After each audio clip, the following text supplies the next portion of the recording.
Pengharapan itu adalah bukan doa, tetapi apa yang saudara wishes, saudara kepingin, saudara inginkan. Nah, itu harus ditimbang dalam perenungan dalam hati saudara. Ya, Tuhan memberkati saudara. Katakan luar biasa. Ini cara mudah dan hebat untuk hidup puas. Apakah dia, para kekasih? Ucapkan dari hati yang suci. Nah, jadi dari hati yang benar, hati yang ada firman keluar. Saudara, kita mau mengucapkan yang tidak baik, tidak sesuai firman, enggak jadi. Nah, itu. Saudara punya klepnya. Saudara mempunyai klepnya. Supaya hanya yang berkenan kepada Tuhan. Ya, tidak usah dibaca ayatnya. Saudara boleh catat dalam 2 Korintus 4 ayat 13. Saya memetik dalam Alkitab King James.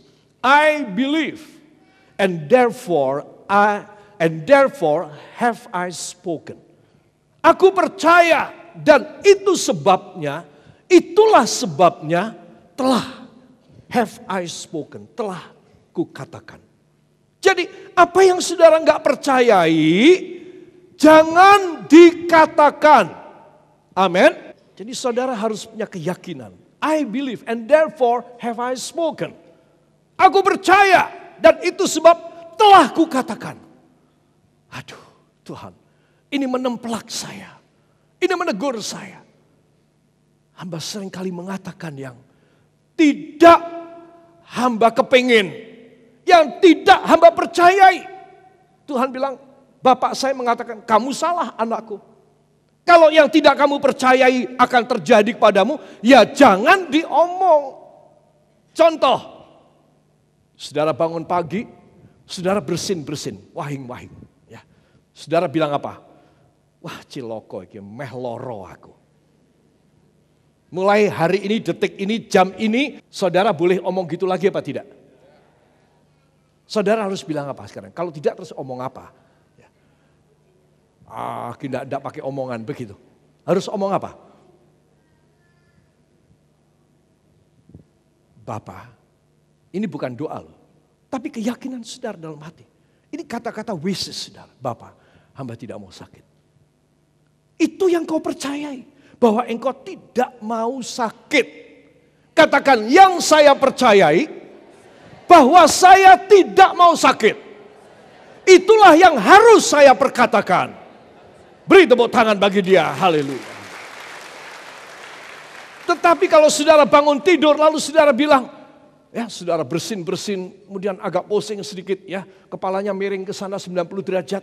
Nah saudara, waduh mateng aku loro iki. Nah engkau tidak tanya dalam hatimu dulu kan. Engkau tidak pertimbangkan. Engkau tidak ada perenungan di hati. Engkau asal omong aja. Ya. Mulai sekarang boleh apa tidak? Semua katakan yang tidak saya percayai. Berdasarkan firman. Saya dilarang bicara. Amin. Jadi saudara dilarang bicara yang engkau tidak percaya. Tapi apa yang engkau percayai sajalah yang engkau harus ucapkan. Ya, itu sebab ucapanku, ucapan mulutku dan renungan hatiku biarlah berkenan kepadamu. Amin, saudara. Contoh yang lain supaya saudara ngerti. Saudara, semalam saudara sudah kepikiran bahwa besok pagi saudara atau saya harus bayar uang segini banyak. Ya, atau untuk urusan yang gawat. Tapi kita tidak punya uangnya. Ya, saudara. Kita mau pinjam ke bank lagi, semua bank sudah kita pinjami. Ya, harus ada satu bank baru lagi di Indonesia, baru saya bisa pinjam. Itu kasarnya demikian. Saudara. Nah, saya penuh dengan pikiran dan keberatan banget dalam hidup saya semalam. Bangunlah saya pagi hari, teringatlah saya. Aduh, hari ini aku harus cari pinjaman. Waduh, matang aku. Kalau tidak ada pinjaman, aku bisa ditangkap polisi. Aku harus begini, aku bisa begitu. Saudara, ketika saudara mau omong begitu, yang kau ketahui dari sini, dari pikiran, dari otak, stop. Karena engkau tidak boleh bicara dari otak, engkau harus bicara dari hati. Stop, tidak jadi omong. Lalu hati saudara-saudara timbang. Tuhan, hamba membutuhkan. Tapi hamba percaya perjanjian-Mu dalam firman. Bahwa tidak ada yang mustahil bahwa Engkau akan menghidupi hamba. Yohanes 10 ayat 10. Aku datang supaya domba-dombaku boleh hidup dan hidup berkelimpahan dalam aku. Bapa, tolong kasih Bapa hari ini sesuatu mujizat. Hamba tidak tahu bagaimana. Nah, itu yang keluar dari mulut saudara. I believe and therefore have I spoken. Jadi apa yang aku tidak percaya, aku tidak bakal omong. Para kekasih, fungsi spiritual, fungsi rohani dari hati dan mulut anak Tuhan, fungsi pertama. Katakan fungsi pertama. Matius 12 ayat 34. 1, 2. Hai kamu keturunan ular beludak, bagaimanakah kamu dapat mengucapkan hal-hal yang baik, sedangkan kamu sendiri jahat, karena yang diucapkan mulut meluap dari hati. Amin. Jadi Tuhan heran dan Tuhan menegur kepada orang-orang Farisi, para munafikis ini. Hai kamu keturunan ular beludak. Ya Tuhan sangat marah, itu idioms ini, ular beludak. Pada zaman dulu dan di daerah sana di Israel, bagi orang-orang Yahudi, satu penghinaan yang luar biasa. Di dalam tatanan cemooh dan penghinaan Yahudi. Jadi ular beludak adalah paling kotor, paling rendah. Karena ini menunjukkan kamu anak setan, gitu ceritanya. Kalau anjing masih agak di atas, saudara. Itu sebab Yesus berkata, hai kamu keturunan ular beludak, bagaimanakah kamu dapat mengucapkan hal-hal yang baik? Wah, kamu mesti pura-pura ini. Padahal hatimu jahat. Kamu selalu ungkapkan yang baik, sedangkan kamu sendiri jahat. Kok bisa-bisanya kamu bicara baik? Nah ini loh saudara. Kalau sampai saya punya hati beda dengan mulut saya ini malah ditegur sama Tuhan. Jadi saudara mesti tahu, hati kita, katakan hati saya harus disucikan, diisi firman. Sehingga setiap ucapan saya berkenan kepada Bapa dan Yesus mengabulkan saya. Beri tepuk tangan yang baik bagi dia. Haleluya. Itu sebab fungsi pertama dari hati dan mulut anak Tuhan adalah harus bersih dalam keluarnya. Amin. Apakah fungsi kedua? Dalam Lukas pasal yang ke-6 ayat yang ke-45 kita akan baca. 1, 2. Orang yang baik mengeluarkan barang yang baik dari perbendaharaan hatinya yang baik. Dan orang yang jahat mengeluarkan barang yang jahat dari perbendaharaannya yang jahat.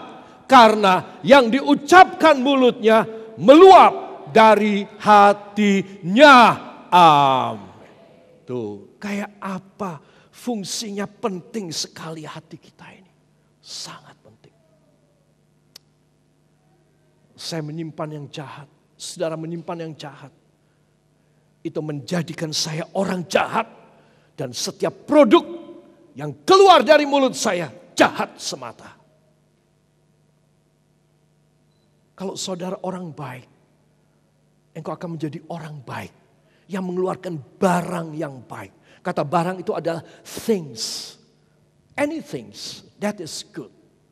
Flowing out from your mouth. From deep inside your heart. Jadi apa saja yang dalam hati saudara yang baik, saudara kepingin mengeluarkan yang baik. Tapi seorang yang jahat, karena di dalam hatinya jahat, saudara, dia akan menjadi orang jahat. Dan produk dia, perbuatan tangannya, jalan pikirannya, ucapannya, kebijakan dan kebijaksanaannya dia, semua jahat semata. Itu sebab hari ini Tuhan menegur kita. Tuhan jadikan hamba seorang yang mempunyai perbendaharaan hati yang baik. Isilah Tuhan. Hamba tidak punya uang banyak. Hamba tidak punya perhiasan. Hamba tidak punya emas batangan. Hamba tidak punya intan berlian. Hamba tidak punya pangkat yang baik. Hamba juga bukan pendidikan yang baik punya. Hamba bukan apa-apa dan tidak punya apa-apa. Tapi tolong beri yang baik kepada hamba. Di dalam hati hamba. Karena kalau engkau memberi yang baik dalam hati hamba. Hamba akan menjadi orang baik. Dan orang baik ini akan memberikan hasil produk yang baik. Orang yang baik mengeluarkan barang yang baik dari perbendaharaan hatinya yang baik. Darahmu Yesus. Dan dagingmu akan menjadi satu dengan hamba.